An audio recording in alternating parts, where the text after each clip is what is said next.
காஞ்சிபுரம் சட்டமன்ற தொகுதியில் போட்டியிடும் தமிழக வெற்றிக் கழக வேட்பாளர் ரஞ்சித் குமார் கட்சியின் பகுதி செயலாளர் சக்திவேல் தலைமையில் காஞ்சிபுரம் மாநகர பகுதிகளில் பிள்ளையார்பாளையம் மற்றும் அதன் சுற்று வட்டார பகுதிகளில் விசில் சின்னத்திற்கு தீவிர வாக்கு சேகரிப்பில் ஈடுபட்டார். அப்போது பிள்ளையார்பாளையத்தில் அமைந்துள்ள அங்காளம்மன் கோவிலில் சாமி தரிசனம் செய்துவிட்டு பக்தர்களிடம் விசில் சின்னத்திற்கு வாக்குகள் சேகரித்தார். அதனைத் தொடர்ந்து வேட்பாளர் ரஞ்சித் குமார் வீடு வீடாக சென்று வாக்கு சேகரித்த போது மலர் மாலை அணிவித்தும் பொன்னாடை அணிவித்தும் பொதுமக்கள் சிறப்பான வரவேற்பு அளித்தனர்.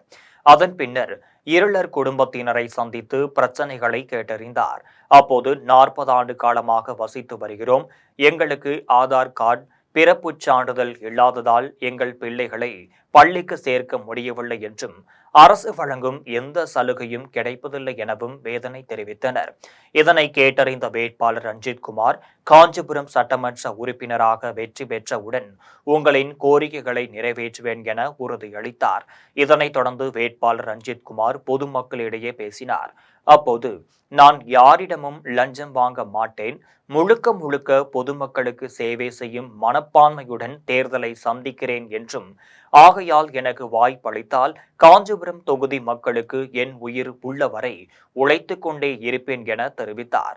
மேலும் பல ஆண்டுகளாக காஞ்சிபுரம் நகர பகுதியில் பாதாள சாக்கடை கழிவுநீர் வெளியேறாமல் உள்ள பிரச்சனையை சரி செய்வேன் என்றும், பள்ளி மாணவர்களுக்கு இலவச பள்ளி கட்டிடம், இலவச கல்வி, தரமான சாலை வசதி, தரமான குடிநீர் வசதி மற்றும் மின் வசதியை ஏற்படுத்துவேன் என்றும் தமிழக வெற்றிக் கழக வேட்பாளர் ரஞ்சித் குமார் உறுதியளித்தார்.